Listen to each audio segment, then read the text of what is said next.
Hey. Hello, everyone. This is Ushul, and I am very happy to be conversing with Manish Srivastava today.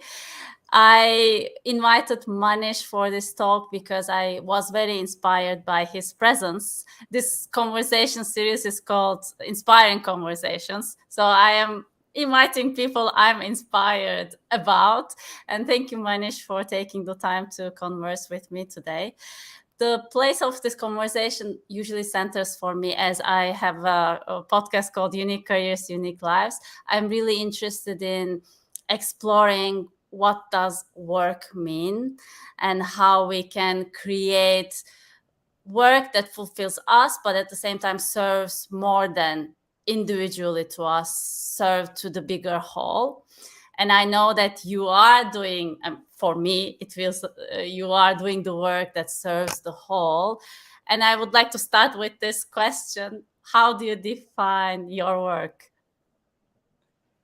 Thank you, Ishil. It's so wonderful to be here. And I really appreciate the purpose with which you're hosting these calls, inspiring others. I find it inspirational for myself. And to your question, I remember Rumi's quote where he says, work is, oh no, I'm not sure if it is Rumi or Khalil Gibran. I think I Khalil guess Gibran. it's Sarah Gibran, yes. Yeah, work is love made visible. So I'm just I think of work is also coming from a deep need within us of becoming. There are these fundamental needs of belonging to a community, being who we are, and becoming something. And the work is, in a way, a forum, an opportunity for us to really explore who we truly are and how we can truly serve others, truly serve the community, and be a part of the ecosystem. So I just this is what I think on feet right now. Oh, that's fantastic. You gave a definition of what work is, and I wonder, I'm inviting you to describe your work based on how you found you are becoming through what you are doing and how you are your way of serving, what you find that is fulfilling you and your contribution. I'm asking maybe to go out of being humble. Like, how do you put your colors and your service into this ecosystem?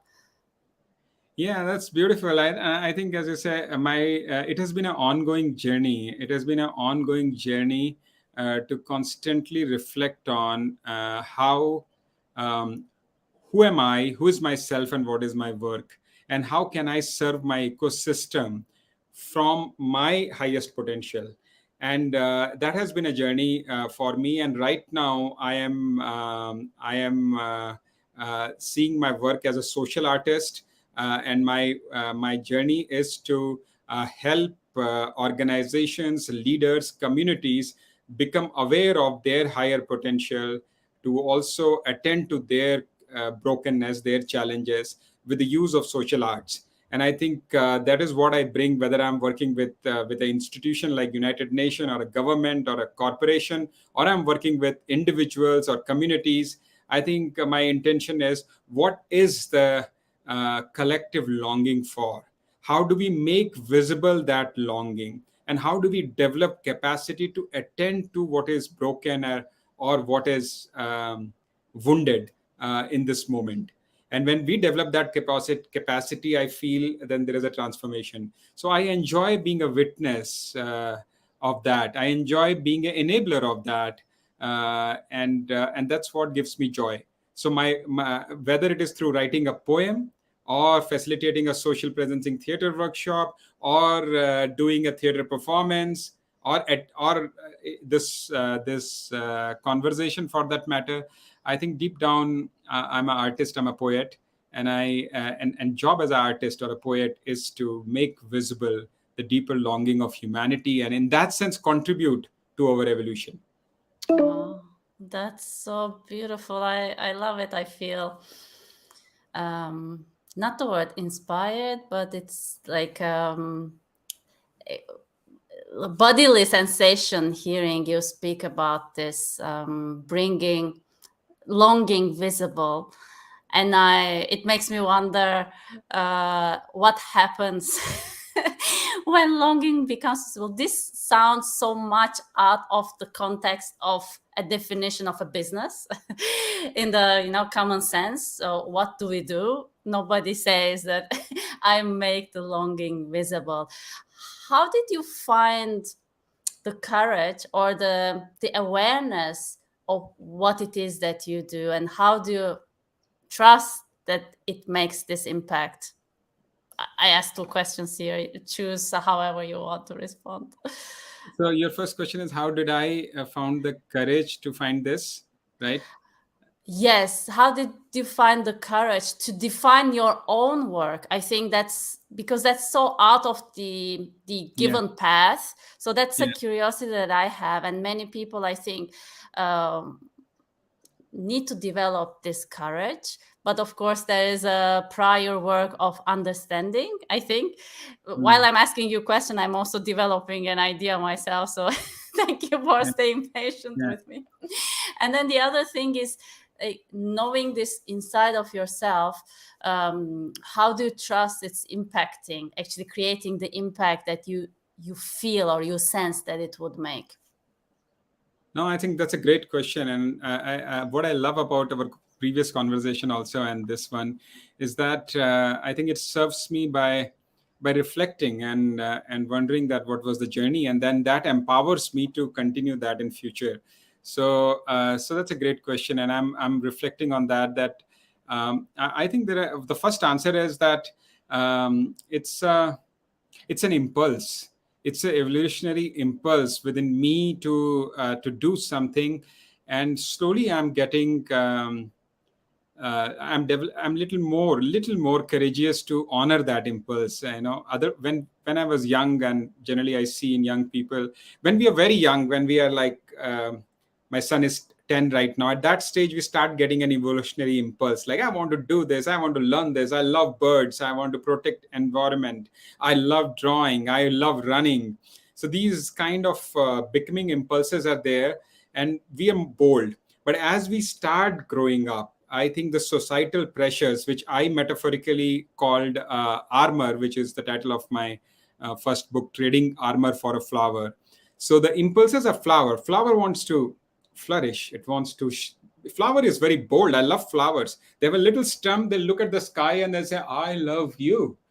That's what a flower is. Flower just loves the world, and that's why the butterfly comes, the bee comes, the rain comes, the dewdrops come.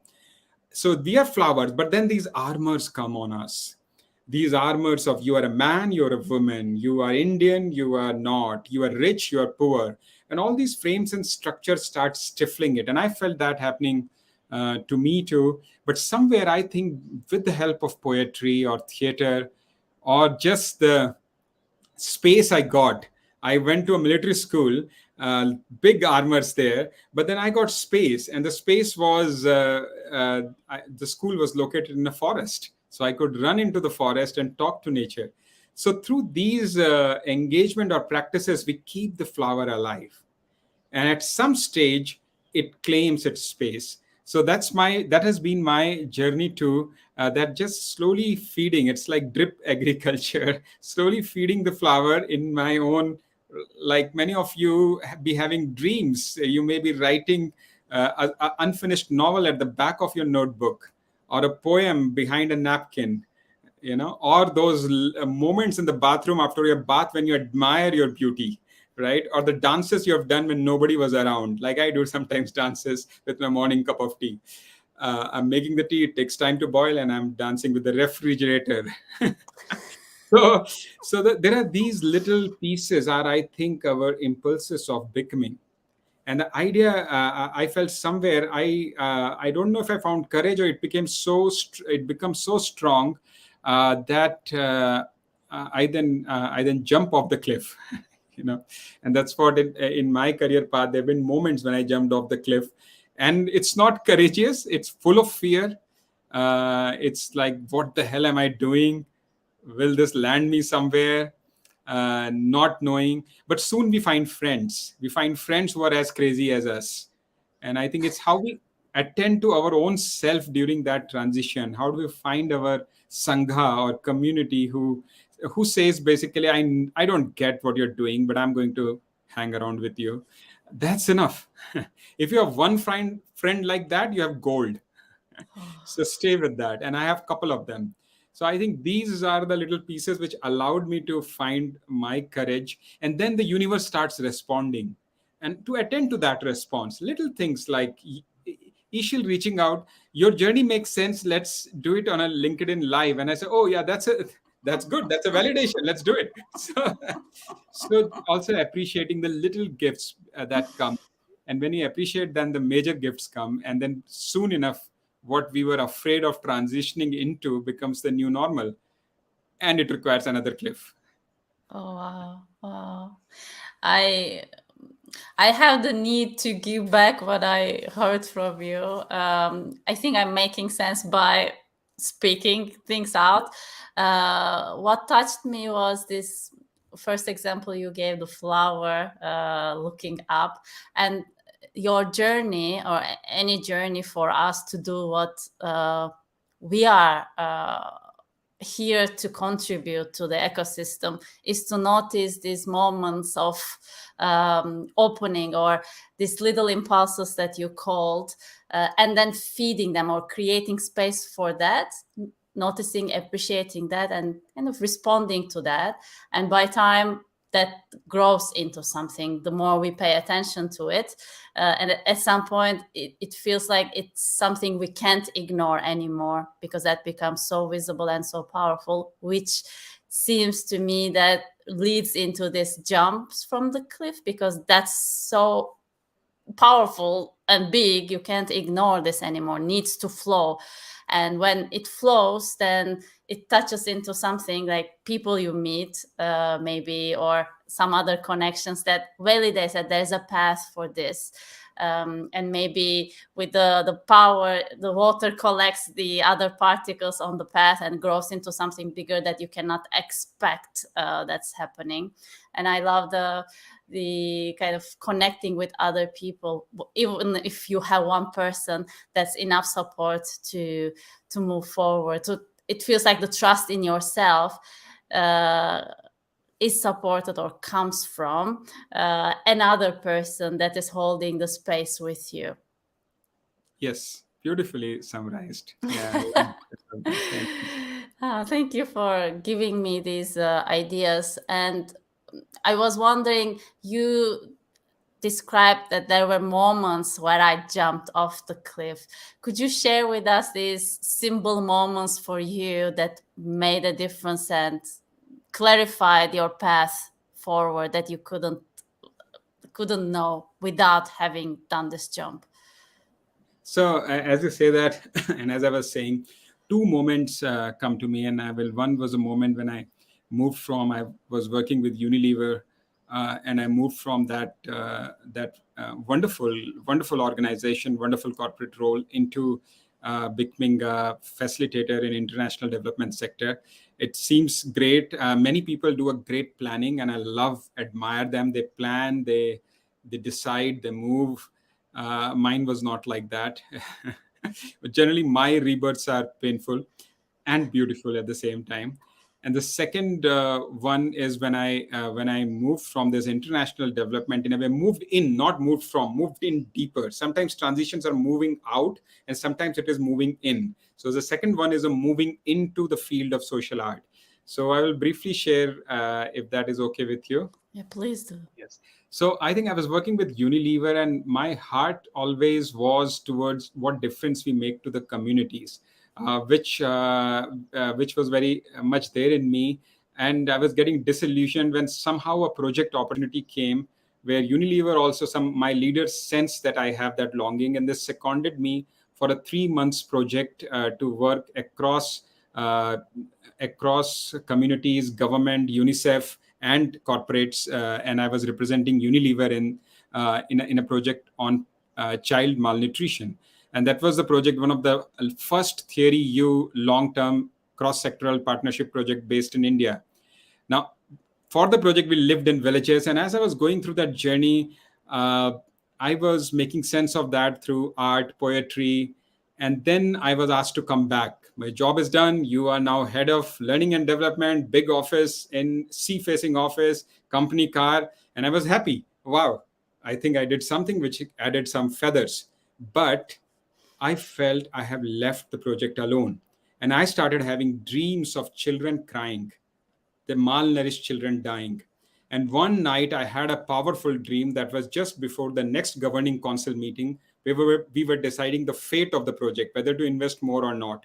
And I had this unborn child from the womb of a tribal mother speaking to me. And I got up at 2 a.m. I was in tears.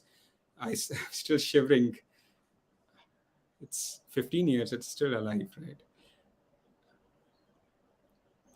And so I felt I just wrote a letter from the child, a letter from an unborn child. It came like a raw poetry.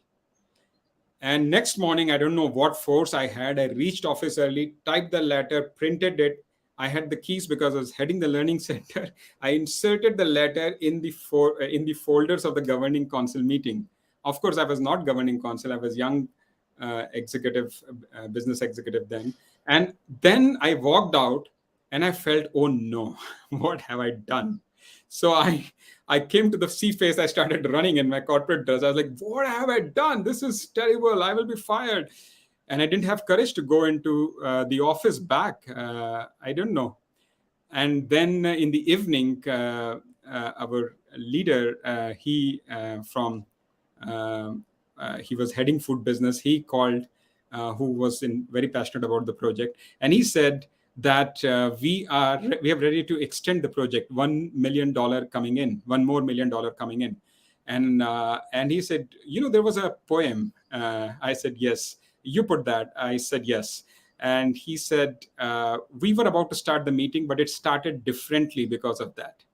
So I cannot say if the poem contributed or led to the extra funding, but poem changed the mood. Poem brought the voice of the child in the room. And it gave power to the doctors and nurses and civil society members of the governing council than just the funders and corporates. And it shifted the dynamic in some way. So that was that. Then the voice started speaking to me more and more. And then I was able to ask the CEO that please second me to this project again. I want to be there. I don't have courage to leave, but I want to be there. And there was, cut the long story short, there were fights. There were people telling me, why don't you take a clear call? All of that. I've lived in that mess of not knowing till they seconded me again. And then another 2 years, I was living in villages on Unilever. And that's the great thing about Unilever, that it seconded me. Great thing of the leaders who were there, who helped me. Doug Belly, my CEO, Tex Gunning, who was head of food division, Lena Nair, who was head HR. All of them somewhere, sometimes I felt they were saying, this young man is too troubled. Let's just let him go. And sometimes they saw that I have potential. But more than that, it was not me who was doing that. It was the child. It was that child which spoke to me almost every night. And I wrote many poems. And that's how my journey started. And that was first indicated that art has something to do with it.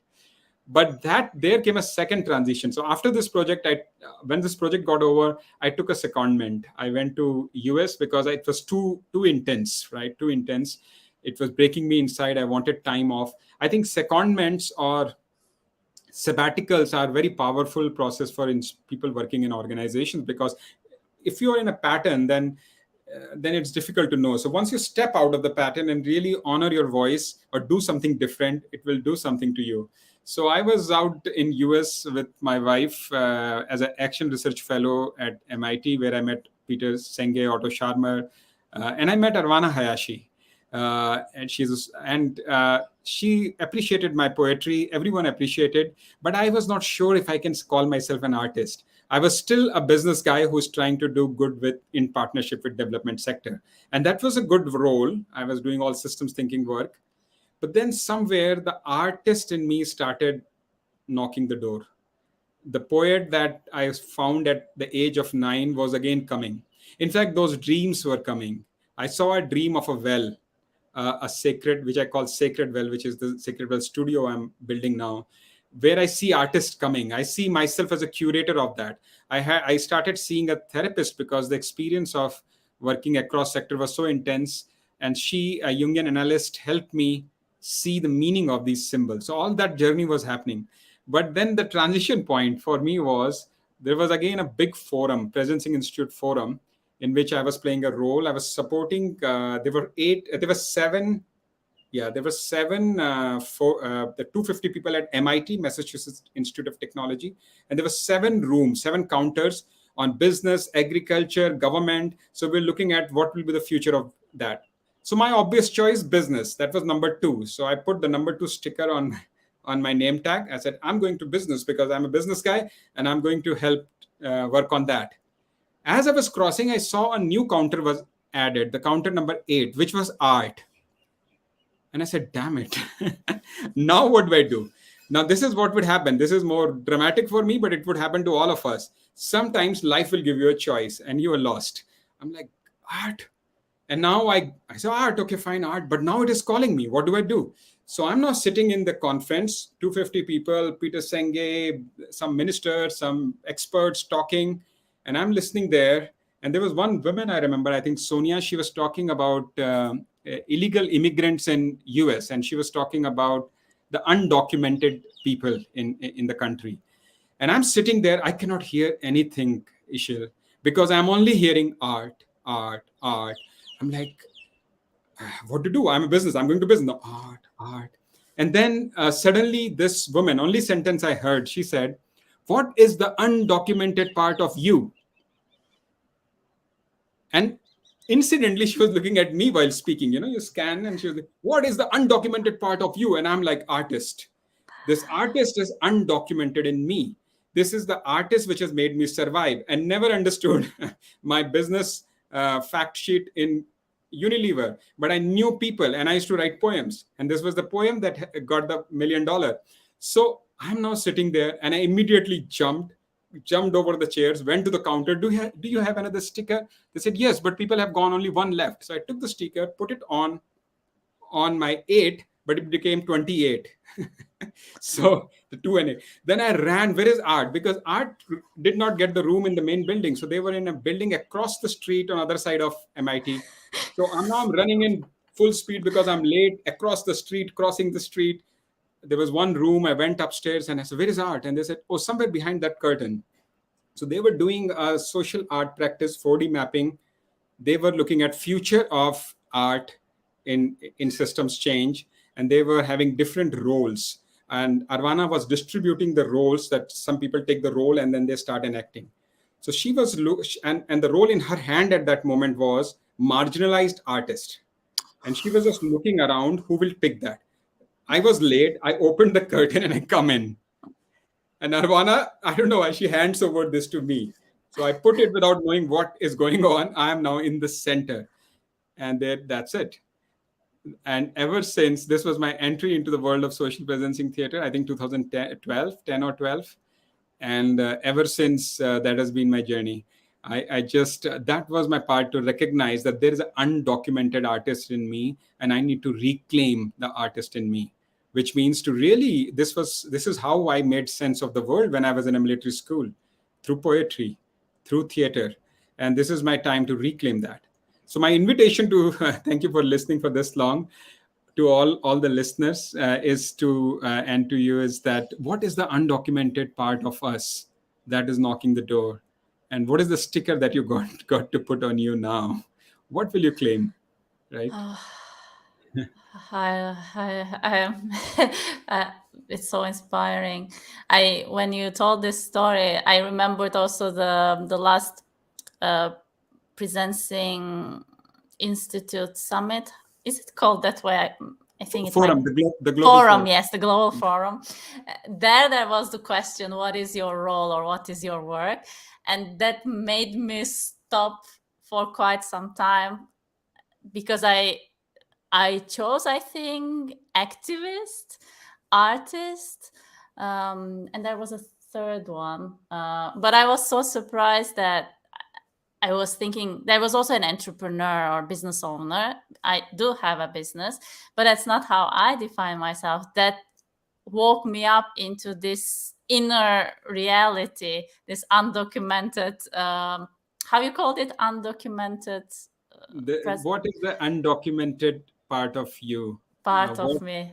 you need to reclaim? Yes, what I need to reclaim. So yeah, Presencing Institute also enabled me to wake up to what is undocumented part inside of me. So that was so powerful. And while I was listening to you, I was sensing your ability to be a channel. It feels when you are using the word honoring, it doesn't feel like this like I am, but it's something inside of me that I am a channel of. I sense this purity. How do you keep yourself, either what is your practice, what are your practices, uh, what supports you to stay in that place of maybe non-attachment to ego? I might be making you uncomfortable saying that you are this ideal person that doesn't have an ego, but it No. feels to me the usage of the words makes me sense that you have this work of really noticing what's going through you and serving to that, rather than like, it's not I want to do this. How do you balance this being a human being with needs and lives, but at the same time this channeling of this force that is guiding or living through you, that doesn't necessarily, maybe it's not you, but it's something that you are channeling? Oh, what a question, Ishila. My first confession: I am I suck at that. What I mean is that it's a struggle, and my only accomplishment is acknowledgement that I struggle. That's my only accomplishment. And I think I was recently reading about that somewhere, and reflecting with a friend of mine, that vanity, that's what I call vanity. I think vanity is a shadow. There's a beautiful work of Richard Rudd, who talks about vanity as a shadow of all art and all exploration of purity. So when you say that, it gives the fact, um, uh, it's not it gets very subtle. He says that vanity gets subtle as we move in our journey to ecosystem. And I think I struggle with that too. Nowhere won over it, but I think I'm just becoming more aware and chuckling, laughing when I find that. Or see it like it's like I'm going to a conference to speak, and then I say, oh, I don't have visiting cards, and I'm fretting over I need to get visiting cards. So yes, the visiting cards have two things. It's my identity, it's the ego that people should know I was there. It also is it can also be engaged in another way, in service, that people want to know more, and here is the way to reach out. I'm in service, and I'm learning that. And I recently, my practice is, of course, mindfulness. I practice Vipassana, and I was recently on one of the 10 days silent retreat. And this thing came again, that the source of all the attachment, so source of anxiety and restlessness is attachment, that I get attached. And one of the biggest attachment is attached to my own sense of identity, who I am, how I show up in the world. And I could see that this is so true for me. And the more I'm moving into this, the more I'm in public, the more I have to work with it. And so I asked someone, and I reflected on that. What is the way when that's so much present? The more you are a leader, the more you are you are a coach trainer, and you are showing up with people. So more people know you, the more that it feeds your ego, right? Yeah, I did well. Yeah, right. So there is joy. And how? And I thought one way is service, dan. Dan is actually the in Vipassana tradition. Dan is a practice of dissolving the ego. It's not of just helping and getting a bigger name that I helped, but that is a dan, or giving, or is a practice of dissolving the ego, because it's but natural. In this life, in work life, the ego builds up. ego is not bad either. Ego is necessary, a good ego. And then I kind of feel, yeah, we need to be selfish, but how big is the self, right? And I'm slowly learning to do that in not so good way. There are role models. My wife is a role model for me in that, and my son is a role model. Children are role models. It's like, yeah, let's get two of these. Why? One for my friend. I'm like, wow. So a bit like that. So I'm learning, Ishil. I think my practice is to show up in service. But then what you say, that is also true. Um, to recognize that I'm a medium. As an artist, I'm a medium to what wants to serve. But who is the creator? Who is the bigger poet here? Who is writing through me? And is who is not one god or one particular thing. I mean, I think it's the energy of the universe.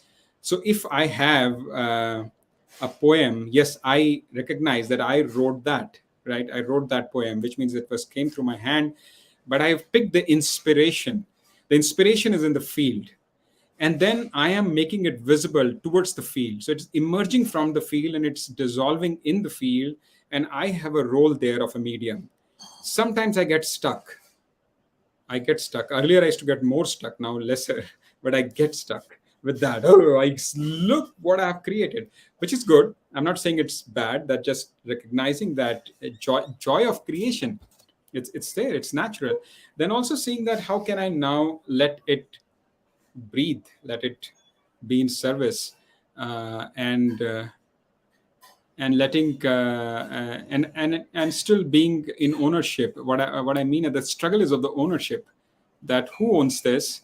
The As a creator, as a craftsman, as a business leader, as an entrepreneur, you have some ownership of the process of, the raw material and the content belongs to the community, belongs to earth. And with that acknowledgement, I am so fortunate, knowing our privilege as artists and entrepreneurs and activists, that I'm so fortunate I have wherewithal to play, to shape this time and space, and make it available in a particular way. But that letting go is not easy. It's what I'm learning.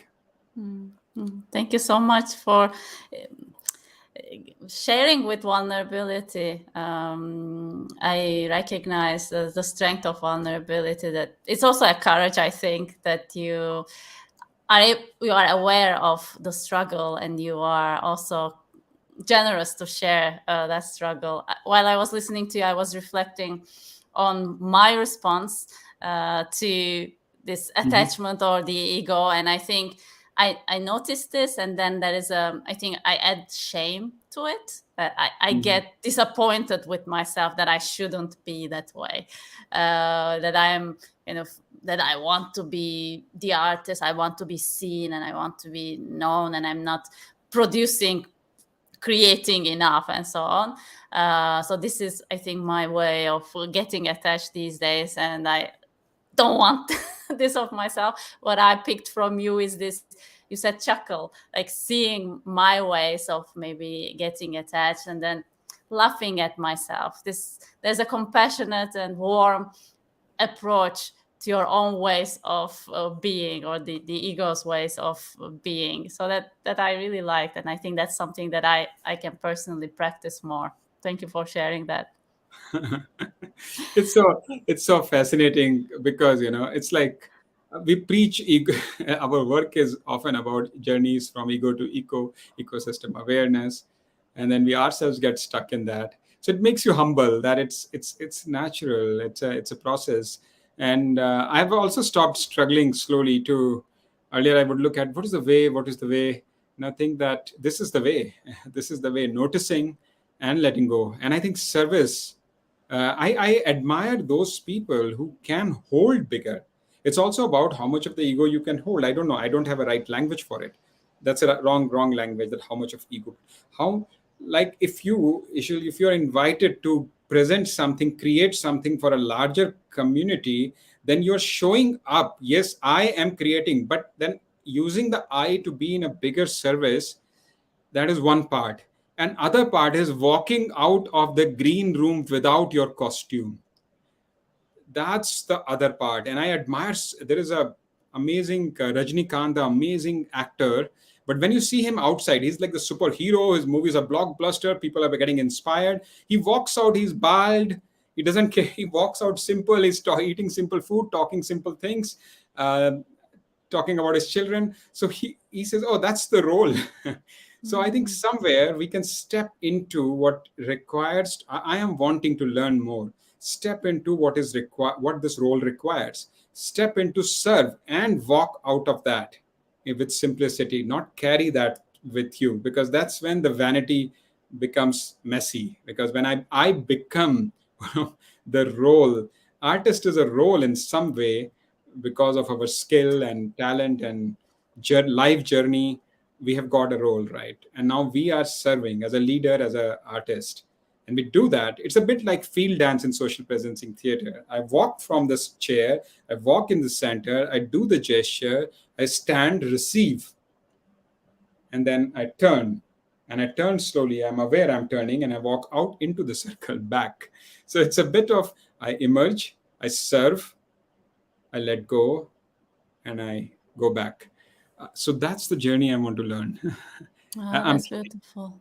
Yeah, the way that you shared it right now, this, as we are a channel, or we want to be a channel, we can be a bigger container or a channel, exactly. That's the word. and then, but it's not, we don't have to stay that way.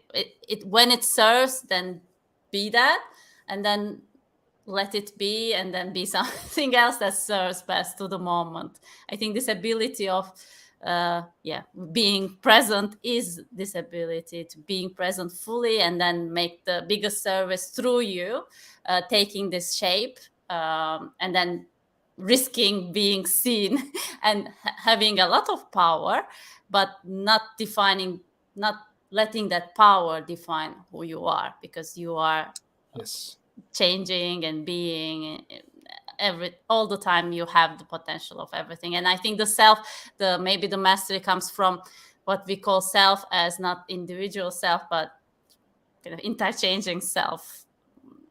It's not that I fully understand it right now, but theoretically I think that the journey is like, when I am full, we are all full and big. So I also allow you to be big in this moment, something around Beautiful. this. I love it. I love it what you're sharing. And actually, there's something you used. You also talked about shame, and I thought, yeah, that's so insightful, because that's the subtle process of self-shaming that happens sometimes, uh, and sometimes we have learned. I think this is. This is another poem that it doesn't help to be small. I think Marion Williamson, right? Oh. It doesn't serve anyone by you playing small. And I think there is a bit of learning of this fake humility, which is I sometimes have that. My longing is to live an authentic life. Sometimes there is fake humility, and then I see see children who just love themselves, and they say it, and they just step into something. Look, I did this. I did this, and the next moment they can cry over what they didn't do. So that's okay. I think that is there is some wisdom there, and I think what you're saying is that sometimes this how I can show up into that role, into that moment that needs to serve, and when I'm without shame. It's without shame, without guilt, without baggage. If there is something, I show up and do that, and let that. We know that I think there will be a name and fame attached to it, as you say, as we move into that, and not getting too attached to that. What you also said, this is not who I am. Knowing in moment to moment that I'm an emerging experience, and this moment, this is called from me. I step into that fully. I do that fully, and I don't need to either let those medals come on my or just do no, this is not me. So there was a bit of that also, that drama also I've played. No, that's not me, not me. No, not me. That's a fake humility. Yes, thank you, to receive. Because when somebody gives you, I'm learning, when somebody gives you a compliment, when somebody says thank you, because of you this happened, so I'm trying to wait. I would say no, no, I didn't. That's a bit negating. I'm also negating their experience of fullness. So I'm also negating that. So I'm now wait and say, this is what you experienced, and thank you for sharing your experience.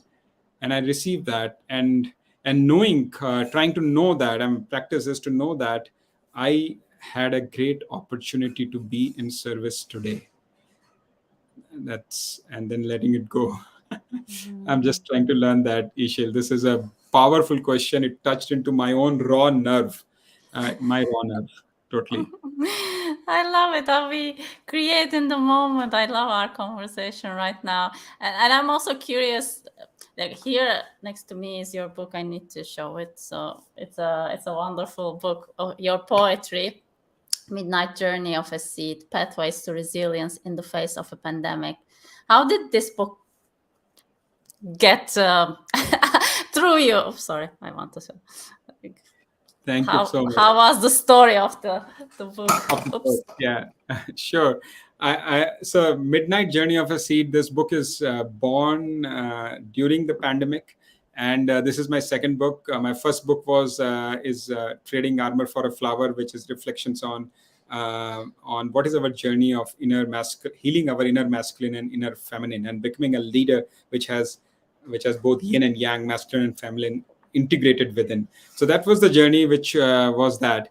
Now, in the second book, during the pandemic, at some stage, we all were going through intense and still going through intense trauma. My wife just recovered from COVID, and I recovered a month back by second COVID, and it's still recovering in the body.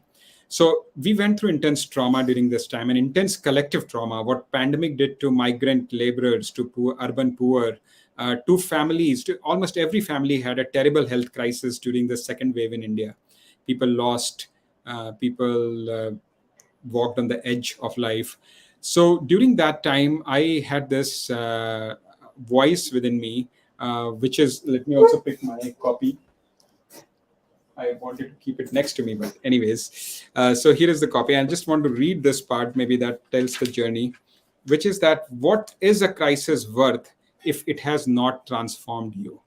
What is a crisis worth if it has not transformed you?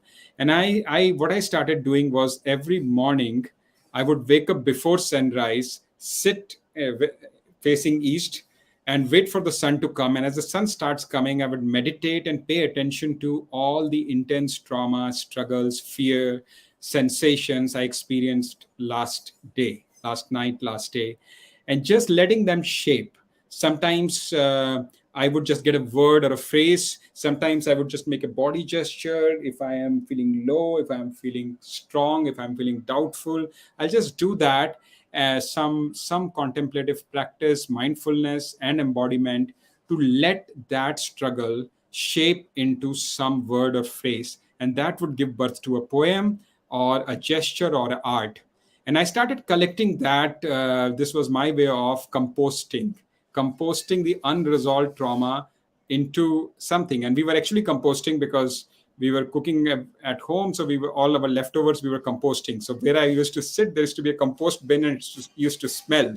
So there is this bad smell. There is sunrise. There is me in between. And I'm composting my own things into creative process. And that's how, Ishil, this book was born. At some stage, I felt this has a story.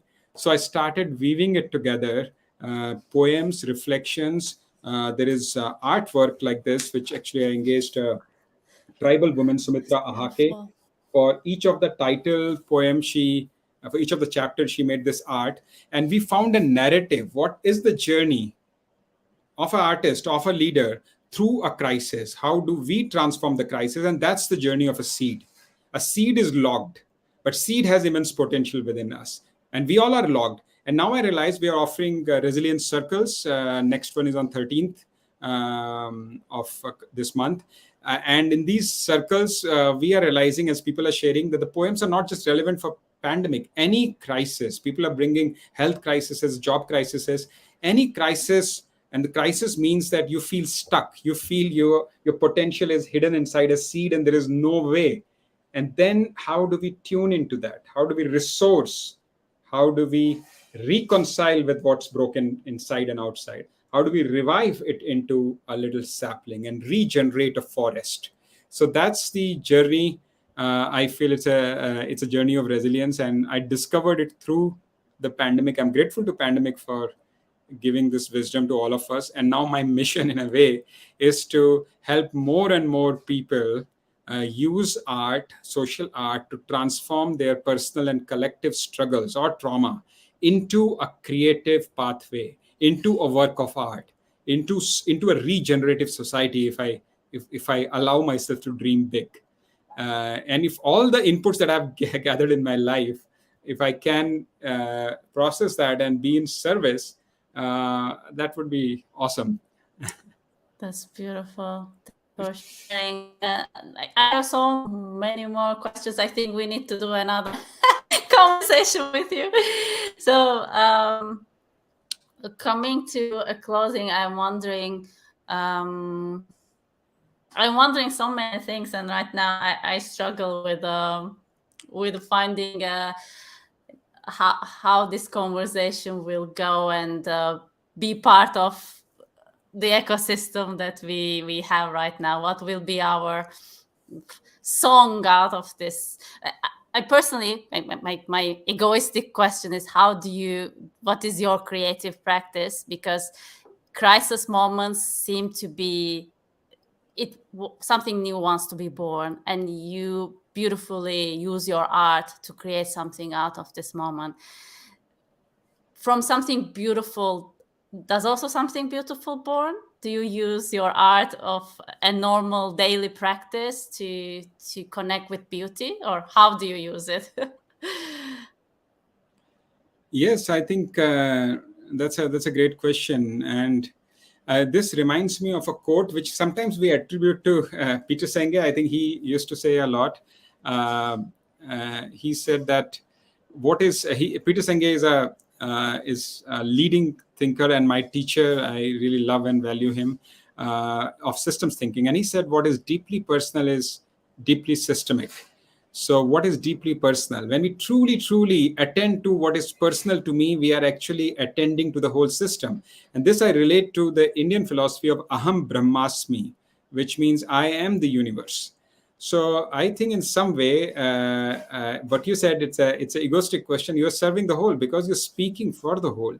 And how do we truly attend to that what is personal? So I think a journey of an artist or a poet, for in this case, is to I attend to what is there in me, and pay attention to it, stay with the sensation till the me drops and the phenomena remains. And then the phenomena has a voice. It wants to speak something, and then it speaks. And sometimes there's a residual of me there, which I have to chisel out later. Or I leave it as a beautiful work of art. There's a bit of me, let it be. By bit of me, I don't mean me. My narrative is there. By bit of me means there is maybe something egoistic attached to it, but that's okay, as long as it is in service.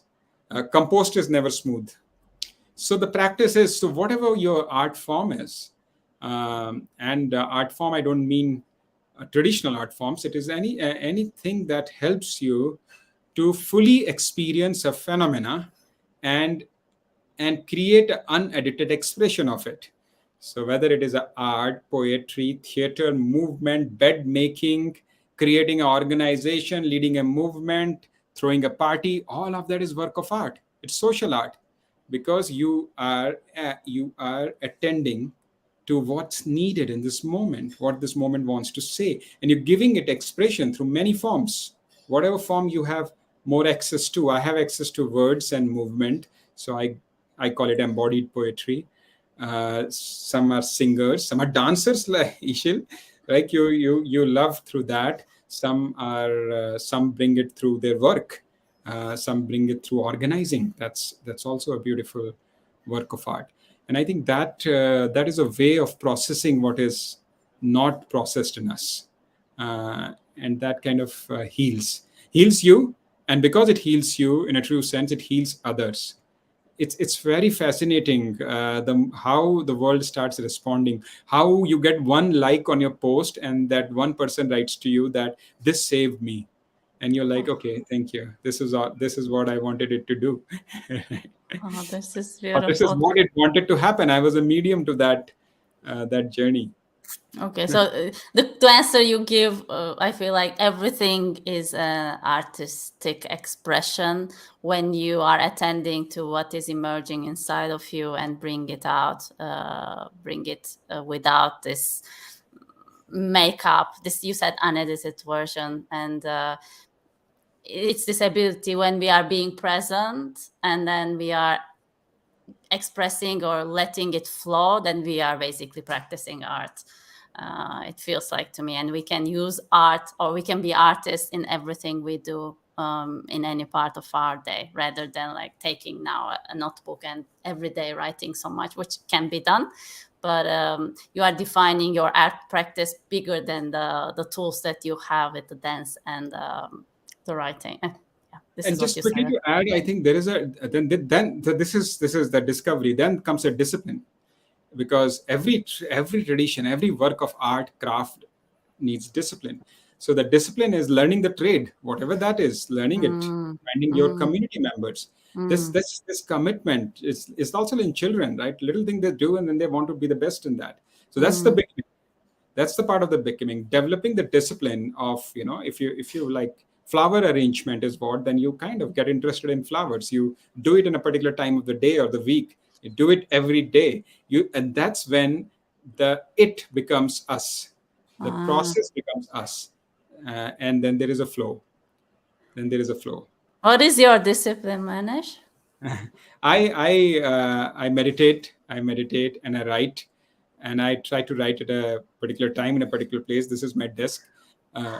It faces a beautiful view, but so I have so it's like doing that, writing at a particular time of day, every day, trying to write every day, or this mindfulness movement doing every day. The way it's at 7 p.m. I would get up before 7. I would get up and wait for the sun to rise and do a movement in the on the terrace. So something, these are some of the little practices that help me to be connected to develop that language.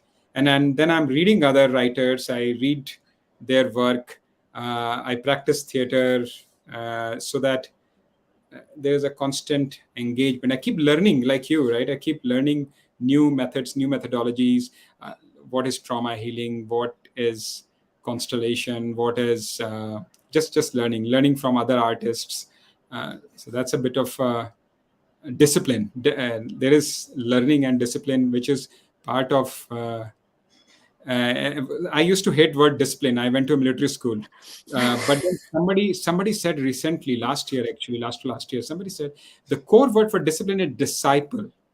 What you're ready to be a disciple of, and I Mm. was like, wow, that is a reframing. So yeah, I'm a disciple of this practice of uh, developing my own access so I can help others. And I think that's and so that's the discipline. I'm a disciple of that. So I think that's the journey. I love it so much. Thank you. Thank you. All right. So thank you for taking this time talking with me. I went over the time that I promised you we would stop because I enjoyed this conversation so much. So what are you leaving our conversation with, that we can let it dissolve into the into the space, into the ecosystem? Say again. I want to hear this I was again. curious, what are you kind of letting from our conversation to dissolve into the ecosystem right now? If there were a couple of words or feelings that you would like to share as a last door opening to the next thing for you. Yes, I want to say, first of all, acknowledge your the beautiful service you're doing. Everything you asked me, actually, you're embodying, Ishil. You're embodying it by being in service to the larger community. There's so many of us who are in this transition moments in our careers, in our professions, and your book is a great contribution. I do not have a copy right now to show, but do you have your copy of your book? Can you show that around you? I have it. Interesting. I wasn't keeping it ready. Thank you for Yes, asking me to. the Yeah, gift that of was. being unfulfilled at work. And I think that is the message I want to leave, that our unfulfillment, our struggles, our stucks, our pain points are the invitations to discover who we truly are. If there is no irritation, there is no door. So that's the door. Our irritation, our unfulfillment are the doors, because that's the voice. That's when we start listening to the soul. Somewhere, whatever be your tradition, is the soul or inner voice or a higher voice, something in us starts talking to us, starts speaking to us. And that's what you have done with your book, and you're doing right now with this. And I am only being in service of validating that, yes, those moments of unfulfillments can also become the moments of invitation and moments of new journey that begins. Oh, thank you Thank you so so much. much. I am so grateful that I had the luck of meeting you. And I think the technology, I am grateful for the technology, for the communities that have been created so that I can get connected with you and this conversation could happen. And thank you so much for sharing your journey, how you feel, the inspiration, but also the struggle, the full picture. I appreciate this so much. And I recognize how important it is to put words into sensations or struggles. It changes the conversation. I was with the choice of your words, it elevated me and it opened my way of thinking in this moment. I took like this longing, for example, that I've expressed it as unfulfillment, but then it turns into the longing. It has a different energy and a different call to it. You shared your words that inspired me, and that I am curious what will this wave move forward with, what will this create. I appreciate so much this conversation. Thank you so much, Manish, And for your work. if you have a minute, Ishal, I'm going to read few lines Yes, please. I which do have. actually speak to the title of your book. And this is the Midnight Journey of a Seed, but it's a title of when we come across a moment when we are struggling and unfulfillment happens. The seed had no choice. The seed had no choice when she was separated, lost, tossed, and buried below the dark earth alone. But somewhere in the middle of the night, she felt she had to choose to harden up and deny the journey so painful, or to let the journey crack open her shell and give birth to a new life. Thank you so much. Thank That you. was wonderful. All right. So I'm ending this conversation with your beautiful quotes, with your beautiful poetry. Thank you so much for taking the time, Manish. And I hope to talk with you again a lot. Yes, thank you so much. I'm grateful. Thank you. Thank you.